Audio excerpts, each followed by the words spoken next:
د کابل نیوز قدرمنو لیدونکو سلام. قطر کې د طالبانو سره د امریکا د ځانګړي استازو په خبرو کې د مهمو پرمختګونو خبر ورکړل شوی دی. تازه رپوټونه دا دي چې امریکا او طالبانو د ځواکونو په وتلو او له افغانستانه لویدیځ ته د ګواښ په نه متوجه کېدو باندې توافقات کړي او په دې اړه د هوکړو پر متن کار روان دی. رسنیو د خبرونو ترڅنګ یو ځل بیا د امریکا او طالبانو ترمنځ د موقت حکومت پر سر د خبرو یادونه هم کړې ده. له دې ټولو سره سره د ملي یووالي حکومت اجرایي رئیس ډاکټر عبدالله عبدالله ویلي چې نظام باید د سولې قرباني نشي. هغه زیاته کړې چې په قطر کې د امریکا او طالب استازو ترمنځ روانو خبرو ته هم خوشبیني او هم اندېښنې موجودې دي. اجرایي رئیس وایي اوسنیو شرایطو ته پام سره د سولې تر بشپړ ټینګښت پورې په افغانستان کې د بهرنیو ځواکونو د حضور اړتیا لیدل کیږي. نننی ډایالوګ کې په همدې موضوع بحث لرو. په دې بحث کې راسره د اجرایي ریاست سلاکار ښاغلی ګل اغا نثار مومند میلمه دی. مومند صاحب په خیر راغلی بحث ته. اجرایي رئیس ویلي چې د قطر د روانو خبرو په اړه هم اندېښنې موجودې دي او هم خوشبینۍ موجودې دي. اندېښنې له کوم اړخه دي؟ خوشبینۍ خو ټول افغانان لري. مننه. تاسو ته سلام، ستاسو درنو لیدونکو ته سلام. د اجرایه جلالت مآب رئیس دغه موضوعګري چې پرون د وزیرانو په شورا کې وکړله، اندېښنې د ټولو ولسونو سره او د مدني فعالینو سره خصوصا تاسو د میډیا له لارې اورئ شته دي. هغه دا دی چې دغه خبرو اترو موده ډېره وغځېدله او داسې راپورونه ورکېدل چې 2 ورځې یا 3 ورځې لا 5 ورځې به دا پیلې به وځي. دغه خبرې څه ناڅه شاته یعنې د میډیا نه شاته پاتې دي او ښکاره سوي نه دي. اندېښنه دلته ده، د خلکو د ولسونو اندېښنه ده او خوشبینیانې دا دي چې انشاءالله موږ به تر هغه پورې به په تمه یو. تاسو د ولسونو د اندېښنو وویل، د حکومت د مشرانو اندېښنې څنګه دي؟ د اجرایي رئیس جلالت مآب ډاکټر صاحب عبدالله د ولس په ژبه باندې خبرې وکړي چې ولس سره اندېښنې دي. د ملي وحدت د حکومت د مشرانو سره خوشبینیانې دي او خوشبینه د دولت چې انشاءالله جناب خلیلزاد صاحب به ډک لاس او د یو ښې پایلې سره به انشاءالله راستون شي. تر هغې چې خلیلزاد صاحب کابل ته نه راغلی او د ملي وحدت د حکومت د مشرانو سره یې په شوو خبرو اترو باندې د طالبانو د لور سره رڼا نه اچولي، هېڅ اندېښنه به نه وي انشاءالله او خوشبیني شته دی. خوشبینیانې په دې هکله باندې شته دی. د حکومت مشران به اوس همدې ته منتظر وي. ستاسو خبرې مې پرې کومه چې د امریکا ځانګړی استازی راشي او دوی ته معلومات ورکړي که په ورځنی ډول هغه معلومات ورکول کېږي دلته مشرانو ته. داسې ده چې خلیلزاد صاحب په خپل سر باندې هېڅ فیصله هلته نه کوي. دا به د ملي وحدت د حکومت مشرانو په سلا باندې هغه خبرې چې دوی کړي دي هغه به یو ځل دلته شریکوي. اوس خو په بحث کې خلیلزاد صاحب مستقیم د طالبانو سره په خبرو اترو بوخت دی او تمه ده چې انشاءالله ډېر ژر به کابل ته راستون شي. تر هغې پورې د ملي وحدت د حکومت مشران هم منتظر دي چې موږ په دې باندې لګیا یو سلا مشورو باندې د سیاسونو سره مدني فعالینو سره چې یو 12 کسیز پلاوی کار پرې روان دی چې هغه وټاکل سي او د خلیلزاد صاحب د راګرځېدو سره سم هغه چمتو سي چې هغه خبرې چې خلیلزاد صاحب هلته روانې کړي دي باید د هغوی پایله چې په بحث کې څه موارد واضح کړي دي هغه ځینې شایعات دي چې مخکې تاسو په اناونس کې مو وویلې تر اوسه پورې دا موږ نشو تاییدولی چې دا خبرې د ګواکې دا د پخوا نه دا وازه وه. داسې نه ده چې په دې ځل دا ځل تېر ځل هم همداسې شوي وو، خلیلزاد صاحب دا خبرې رد کړلې. نو موږ په تمه یو چې انشاءالله د هغه د راګرځېدو سره به د افغانستان د ملي وحدت د حکومت مشران به خپل دریځ په ډاګ کړي. او ستاسو او د اجرایي ریاست او د هر فکر څه دی چې ولس څه اندېښنې لري؟ د ولس کومو اندېښنو دوی اندېښمن کړي دي؟ ولس سره دا اندېښنې دي لکه څنګه چې په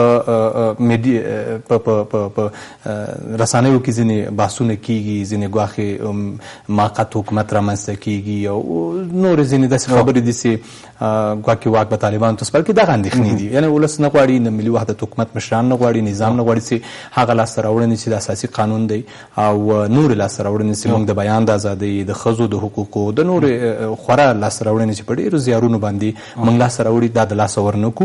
اندېښنه د ټولو اندېښنه یوه دغه ټول موضوعات طالبانو ځواب ورکړی که د مسکو غونډې وګورو ګرچې حکومت هغه رد کړي هغه خبرې طالبانو هلته په زغرده وویل چې دغه ټولې لاسته راوړنې دوی ته د منلو وړ دي. یوازینۍ اندېښنه چې اوس ولسمشر غني ورته تېره اونۍ کې څو ځلې اشاره وکړه، تازه ورته اجرایي رئیس ویلي، هغه د بهرنیو ځواکونو د وتلو موضوع ده.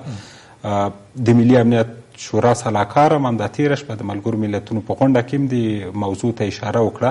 دا اندېښنې خو نشته چې بهرني ځواکونه به ووځي او حکومت ته پرېږدي؟ نه، د ملي وحدت د حکومت د اجرایه مشر پرونی موضوعګیري په همدې باندې و. ما مخکې مو ویلي چې د ولس اندېښنه د ولس سره همدغه ټول اندېښنې چې تاسو یادې کړې چې ګواکې بهرني ځواکونه به وځي، واک به طالبانو ته سپارل کېږي، ګواکې نورې ډېرې خبرې داسې اندېښنې چې په ذهن کې باندې او دا موضوع دې ته رسېدلې وه چې حتی ولسمشر وویل چې امریکا په خپل سر داسې پرېکړې نشي کولی ځکه موږ سره قراردادونه لري، باید هغه په پام کې ونیسي. د ولسمشر خپله موضوعګیري ده پر ځای ده، هغه موږ په هغه کې څه نه وایو، خو د یو د نظام د یو په دې حکومت کې د ملي وحدت د حکومت د سلاکار په توګه بیا د یو ځوان په صفت او د افغان په صفت باندې موږ سره هم همدا اندېښنې دي.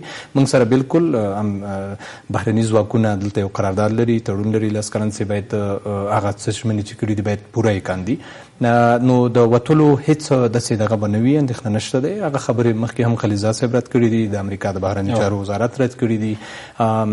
د وتلو هیڅ داسې ما وویل مخکې چې تر څو چې خلیلزاد صاحب نه راستون شوی دا به د وخت نه وړاندې وي چې موږ کومه خبره وکړو چې هغوی سره په کومو مواردو هغوی یوازې خلیلزاد صاحب یوازې د دې دپاره د طالبانو سره په خبرو اترو بوخت دی چې هغوی د افغانستان ملي وحدت د حکومت او هغه 12 کسیز پلاوی چې دوی ټاکلی دی او یا په کار روان دی چې ټاکل کېږي به انشاءالله په هغه باندې مخکې یو څه نیوکې وي، نو د هغوی سره مستقیم خبرو ته کښېني. نو د خلیلزاد صاحب دغه هڅې دي چې د طالبانو ډله د افغانستان د ملي وحدت د حکومت یا د پلاوي سره مستقیمو خبرو ته میز ته کښېنوي. نور هیڅ هغوی به داسې کومه پرېکړه نه کوي چې هلته هغه د ملت د تشویش وړ وي. رنګ څېړنیز مرکز امریکایي مرکز دی، همدا نن یو راپور خپور شوی، هغو ویلي چې توافق ښایي په دې شوی وي چې نیم امریکایي ځواکونه به ډېر لنډ وځي او نیم به په 3 کلونو کې ووځي. دا خبر څومره موږ نه شو نه تاییدولی شو او نه یې رد کولی شو.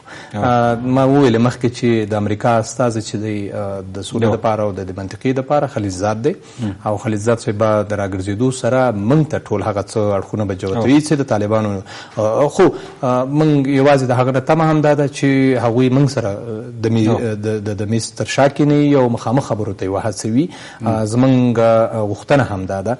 اوس موږ دا به نه هېروو چې هم سیمه ییزه کچه باندې اجماع لرو، هم نړیواله اجماع لرو، داخلي اجماع شته دی، سیاسونو ترمنځ شته دی. دا اوس تاسو وګورئ د افغانستان د ملي وحدت دواړه مشران، ولسمشر او اجرایه رئیس، هره ورځ هره شیبه د سیاسونو سره په همدې بحث دی. موږ ته اولویت سوله ده، موږ ته اولویت سوله ده چې سوله باید راشي، خو نه دا چې په هغه څه چې زموږ لاسته راوړي دي هغه د لاسه ورکړو. د ملت اندېښنه پر ځای ده او ملت به هېڅکله موږ په ناخبره نه پرېږدو. پرون جلالت مآب رئیس اجرایي وویل چې ملت باید هګا شي او ملت باید خبر وي. نو هغه خبر به هله به وي چې خلیلزاد صاحب راستون شي او دا خبرې ټولې هم ولسمشر، هم اجرایه مشر او هم خلیلزاد په خپله ژبه باندې ولس ته په ډاګه کې تر څو د ولس شته اندېښنې له منځه راسي. دا چې اجرایه رئیس ویلي دي چې نظام باید د سولې قرباني نه شي، دا موضوع به موقت حکومت په اړه بحث ته په اشارې سره کړي.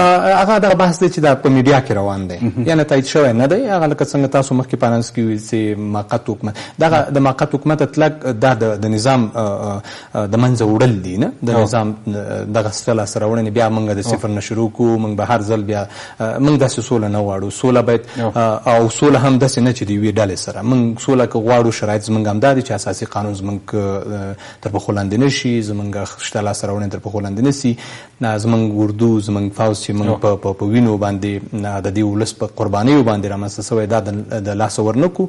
یوازې زموږ همدا د ولس د جلالت مآب ډاکټر صاحب عبدالله وینا تر دې ځای وه چې یعنې نظام نه ورکوو، قرباني کوو نه د سولې. باید نظام همدغه دی چې دا سره شته لاسته راوړنې لاسه لاړې نه شي او د چا په فرمایش باندې سوله را نه شي. او موږ د یوې ډلې سره لکه پخوا چې ځینې مواردو کې شوي دي چې یو فرد سره سوله شوې ده، هغه د دیوانونو تر شا دی او کومه خاصه او اغېزه نه ده پرېوتې.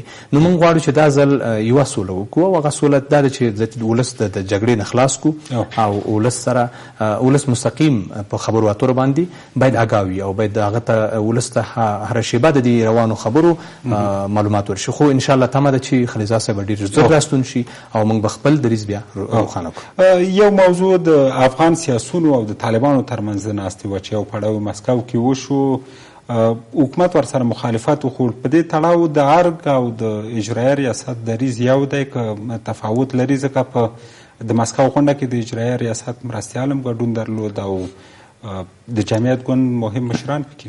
داسې ده چې دغه نظام چې اوس کوم حکومت موږ لرو دا تاسو ته جوته ده چې د ملي وحدت د دواړو مشرانو دواړو ټیمونو چې اصلاحات او عام پالنه وه او د ولسمشر غني تر سطح لاندې یو ټیم و چې اعتدال تداوم وسو د دې دواړو ترمنځ رامنځته شوی دی. تاسو پوهیږئ چې هلته څوک تللي دي، هغه سیاسي مشران موږ ورته درناوی لرو. دریځ د دواړو مشرانو یو دی. د اجرا ریاست مرستیال دویم مرستیال چې تللی دی هغه د خپل حزب په نمایندګي تللی دی، هغه د ملي وحدت د حکومت په استازیتوب نه دی تللی او په دې نه غواړو چې بحث وکړو. خو جمعیت یو لوی ګوند دی او دا نه دی چې احمد محمود دی لاړ شي او دا نه ځي، خو رهبري چې د حزب ده چې مشري صلاح الدین په غاړه ده، هغه د نظام یو چارواکی دی، د بهرنیو چارو وزیر دی او هغه نه دی تللی. نور آزاد تللي وو، سیاسي ډلې تللي وو، پخوانی ولسمشر تللی وو. نو هغوی موږ خوشحاله دی چې د ولس ته هر څوک وي، که هغه ګاونډیان وي، که هغه زموږ سیاسي مشران وي، سیاسون وي، احزاب وي، چې سوله راشي او هغه سوله د شخصي ګټو دپاره نه وي، د ملي ګټو دپاره، چې هر څوک زیار وباسي، هر څوک هڅه کوي موږ استقبال کوو. هغه بحث مخکینی و، په هغه باندې دریځ تاسو د ملي مشرانو واورېده چې هغه یو دریځ دی. د سولې د راتګ خبره تاسو وکړه. طالبانو د سولې لپاره شرط دی چې بهرني ځواکونه به له افغانستانه ووځي. اما ولیدل شو چې ولسمشر خپل امریکایي سیال ته لیک استولی چې تاسو یو څه ځواکونه باید وساتل شي، یا تازه اجرایي رئیس ویلي دی چې د بهرنیو ځواکونو حضور مهم دی، باید دوی افغانستان کې تر یو وخته پورې. ګورئ، موږ د امریکا د متحده ایالاتو سره تړون لرو او د هغوی تړون زه فکر نه کوم چې هغوی د سرغړونه وکړي. ان شاء الله دا به نه کېږي تر څو چې زموږ فوز جوړېږي. ګورئ، طالبانو خو په شرایطو کې ډېر څه غوښتل، ډېر څه یې ویل که نه چې فوز به زموږ د ملي اردو له منځه ځي او څه دا شایعات وو. بیا د مسکو غونډه کې خپل رد کړه، خو یعنې یو وخت ویلي وو که نه، مخامخ دا خبرې کړې وې. طالبان به هر څه وایي، خو دا چې تر څو زموږ سره مخامخ، زموږ د پلاوي سره، زموږ د ولس سره د میز تر شا کېنني، موږ د دوی خبرې موږ ته اهمیت نه لري، موږ ته معنا نه لري. موږ سره باید مخامخ اختلاف موجود وي چې هغوی د ځواکونو په وتلو ټینګار کوي او حکومت د بهرنیو ځواکونو په حضور باندې ټینګار کوي. څنګه دغه امکان رامنځته کېدی شي چې د خبرو میز ته سره کېږي؟ ګوره، داسې دی، دا خود نه کېږي، دا خو هېڅ امکان نه لري چې ستا شرایط همدا وي چې بهرني ځواکونه دې وځي. ښه، ځواکونه ووتل، مخکې همداسې په تېر ځل کې همداسې شوي وو یو وخت چې د افغانستان په تاریخ کې. موږ ګوره نه غواړو چې خبره معلومه نه ده، موږ سره د میز شاته ناست نه یي، راځه کښېنه، په دې باندې به هم خبرې وکړو. که چېرې ته راځې، سوله راځي، د بهرنیو ځواکونو شتون دلته څه معنا لري؟ موږ د بهرنیو ځواکونو ته هېڅ اړتیا نه لرو. زموږ خپل پوځ باید په پښو ودرېږي او دوی باید موږ ته لاس راکړي. که افغاني طالبان وي او افغاني ډلې، موږ د دوی مرسته اړتیا لرو. وخت چې ته هم جګړه کوي، هم وژنې او هم هلته ما سره په نړیواله کچه باندې یو تړون شته دی او هغه هم ته د منځه وړل غواړي، راځه خود په دې باندې به هم خبرې وکړو. موږ دا نه وایو چې بهرني ځواکونه تر قیامته دلته اوسي. موږ غواړو چې د افغانستان بشپړه واک او ټول د افغانستان د خپل افغانانو، د افغان بچیو په لاس کې وي. خو دا خو خبرو باندې کېږي، دا داسې نه کېږي چې وایي موږ هم کېدای شي ځینې شرایط ولرو، موږ هم ځینې شرایط د افغانستان حکومت او د افغانستان ولس هم شرایط لري چې سوله باید په کم قیمت وشي، سوله باید د چا سره او په څنګه سره. خو دې دپاره زمینه برابرول د خلیلزاد صاحب په دنده ده او انشاءالله موږ هم دې ته سترګې په لاره یو. وروسته د هغې چې دوی موږ سره په میز کښېني، دا خو خبرې دي، دا خو سوله ده. د مسکو غونډه کې د مشر د مسکو غونډه کې وویل چې موږ هم نه غواړو چې امریکایان دې په یو ورځ کې ووځي، او دغه احتمال هغوی هم ویل چې دا ناممکنه ده، یو څه وخت به نیسي. اوس بس په مهالویش دی چې طالبان به غواړي په یو کال کې دننه یا په کمه موده کې وځي، اما د حکومت مشران به ډېر وخت غواړي. داسې دی دا ځینې خبرې خو به حتما دوی کوي یا به یو فشار واردوي او یا به یو بل مقصد به لري. د پردې شا موږ پوهېږو چې دا خبرې د چا په خوله باندې کېږي، د چا اشاره ده. هغه ټول د افغانستان ولس خبر دی چې زموږ ځینې ګاونډیان نه غواړي چې دلته د سوله راشي. خو اوس انشاءالله چې امید لرو چې سیمه ییزه اجماع شته دی، نړیواله اجماع شته دی، موږ نړۍ ته قناعت ورکړی دی. د افغانستان د ملي وحدت حکومت مشرانو هڅې کړي دي، په لومړي ځل باندې دا اجماعګانې رامنځته سوي دي. ګورئ هغوی به هر څه وایي، هر څه به غواړي، خو دا د مستر شاه موږ ته معنا لري. موږ ته هغه بې معنا دي چې دوی د امریکایانو د ځواکونو د وتل غواړي. موږ هم نه غواړو چې بهرني ځواکونه دي نور په افغانستان کې وي. خو چې موږ سره دلته تړون لري، موږ باید بشپړې سولې ته ورسیږو. له هغې وروسته چې وخت دوی سره موږ سوله وکړه، توریزم د منځه لاړ، افغان وژنه له منځه لاړه شي، نو موږ بیا بهرنیانو ته په ډېر عزت په ډېر درناوي سره د مخخي پروګرام جوړو چې باید دوی لاړ شي او افغانستان نه وځي. خو تر حاله چې موږ سره دوی د میز تر شا کینني. ولې ګوره جګړه د دوی د چا سره ده؟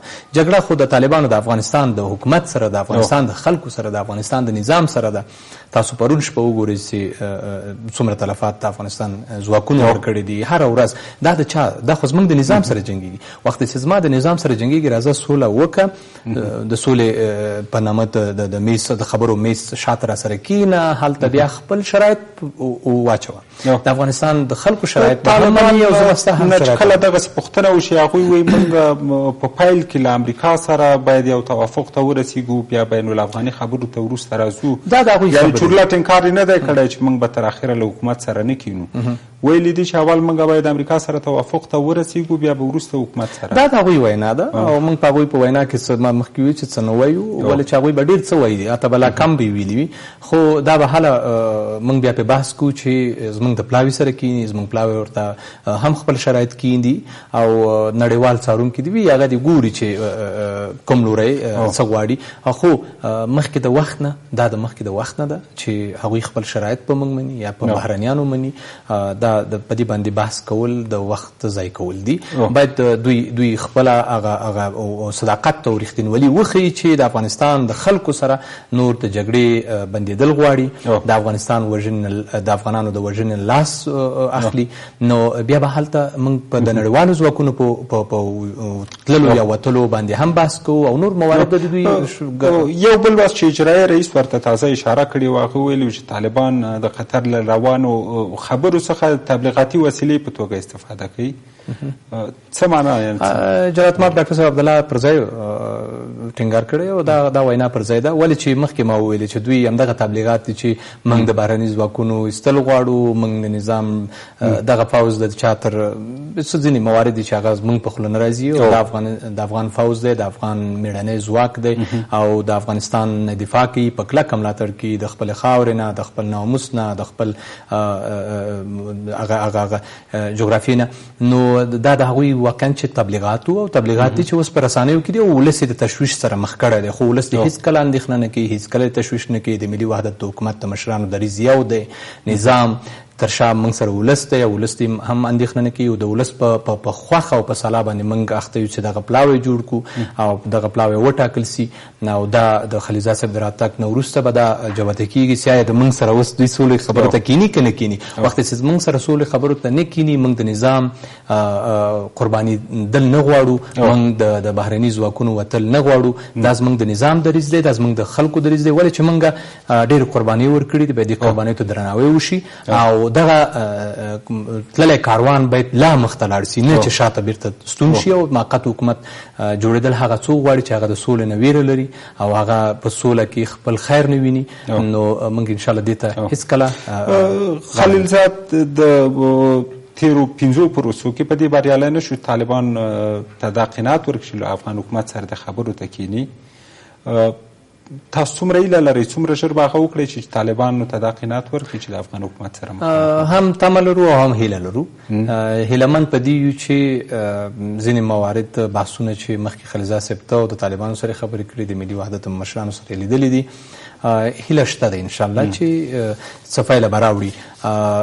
موږ دې ته سترګې په لاره یو چې د خلیلزاد صاحب یوازې خلیلزاد صاحب د ټولې فیصلې کوونکی نه دی او هغه یوازې د دې زمینه برابروي چې د افغانستان پلاوی د حکومت پلاوی د ولس کسیز پلاوی په قوي ادرس باندې چې هغه د نظام او د سیاسونو په خوښه باندې ټاکل کیږي د هغه حضور چیرته او په کوم ځای کې د ناستې ځای او وخت او موده دا ټول په ګوته کې نو امیدواري شته ان شاء الله هیله لرو چې دغه تک د خلیلزاد صاحب د افغانستان د خلکو په خیر وي او د سولې د راوستو دپاره په دې برخه کې د پاکستان رول څنګه تاسو ارزوئ؟ پاکستان څومره نفوذ لري، څومره کولی شي چې طالبان ته دا قناعت ورکړي چې د افغان حکومت سره خبرې وکړي؟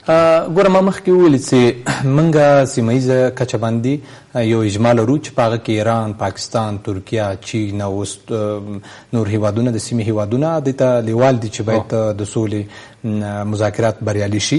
په دې کې پاکستان هم دی او پاکستان هم په پاکستان باندې ډېر فشارونه وارد شوي دي. په پاکستان په اقتصادي کچه او په اقتصادي پلوه له خورا ستونزو سره لاس و ګریوان دی. هغوی هم اوس غواړي او دا فشار نصر الله خان کابل کې سفیر دی د تېره ورځې په غونډه کې وویل چې موږ ملا برادر خوشي که دا زمینه برابره کړه چې له امریکایانو سره دوی خبرې ته کښېني. دا ډله اوس په دې کار کوو چې طالبان قانع کړو چې له افغان حکومت سره کښېنو. معنی دا نه ده چې یعنې تاسو له امریکا دا مه غواړئ چې طالبان در سره کښېنوي، له موږ وغواړئ. نه هغسې به موږ نه کوو. موږ ډېر سفرونه د افغانستان تېر 19 کلن نظام کې د افغانستان پخوانی ولسمشر او اوسنی ولسمشر ډېر سفرونه یې وکړل. ډېر ځلې د پاکستان د حکومت نه د مشرانو نه یې وغوښتل چې په صداقت او په رښتینولۍ افغانستان ولس ته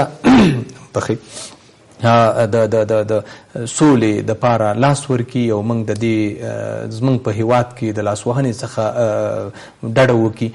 بدبختانه چې پاکستان په ظاهرا یو څه په باطن او تر پلیز شای بل څه کول. اوس هم پاکستان به تشویش لري خو زموږ دغه سیمه ییزه کچه په سیمه ییزه کچه چې موږ کومه اجماع رامنځته کړې ده په نړیواله کچه باندې د نړیوالو فشارونو پایله ده چې پاکستان ملا برادر خوشي که پاکستان نورې هلې ځلې هم کوي چې باید افغانستان حکومت ته طالبان د سولې د خبرو دپاره وهڅوي. تاسو ګورئ هر ځل چې سفر کوي خو طالبان د کوم ځای نه دي. موږ غواړو هیلهمند یو چې نور پاکستان صادق اوسي په دې خبرو کې.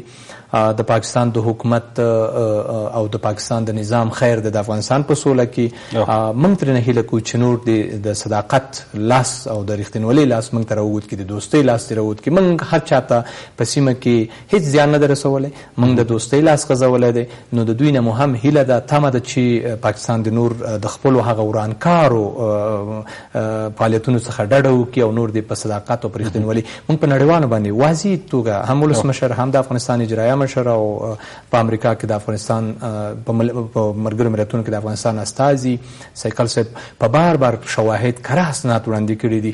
پاکستان به دا تبلیغات کوي لکه څنګه چې د ملا عمر د ځای د شتون د بحثونه به کوي، منفي تبلیغات به کوي، نړیوالو نه به ځان خلاصي په یو شکل.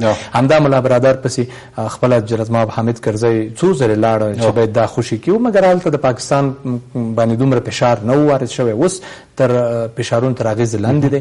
نو زموږ تمه تر د پاکستان همدا ده چې باید صداقت وښیي.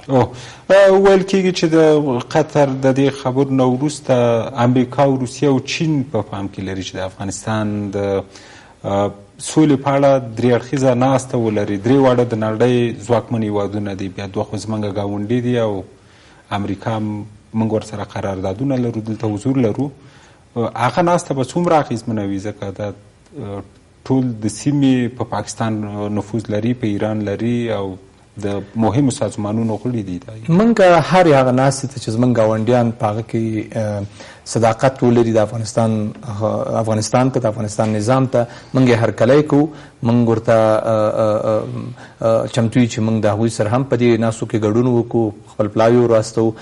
خو تمه به دا وي چې موږ وایي باید اوس پایله ورکړي او هغوی ته هم موږ د هغوی ته رد نه وایو، نه منفي څه ټکي پکې اضافه کوو. موږ وایو چې هغوی د هم په صداقت باندې واقعا ګوره چین یو د اقتصادي هیوادونو په سیمه کې هغه هم د موږ او تاسو سره هم د منځنۍ اسیا سره راکړه ورکړه لري او افغانستان د دوی یو ښه لار ترانزیټي ده هم پاکستان نو هغوی هم موږ لکه پرون چې کومه درې اړخیزه ناسته وه د چین پاکستان او افغانستان په هغه کې هم همدا بحث وشو چې په پاکستان باندې باید فشار راوړل شي او نفوذ لري په چین په پاکستان باندې نو زموږ تمه دا ده چې دغه هیوادونه هر هیواد ته موږ لبیک وایو ترکیه هم همدا هڅه کوي مسکو هم هڅې وکړلې خدای دې وکړي چې صادقه اوسي او افغانستان ته سوله راځي موږ ورته لبیک وایو زموږ د خلکو زموږ د ولسونو تمه ده نور د جنګ نه ستړي دي او موږ به انشاءالله هر هغه څه نه ملاتړ وکړو چې هغه د افغانستان د خیر د افغانستان د خلکو په خیر باندې وي.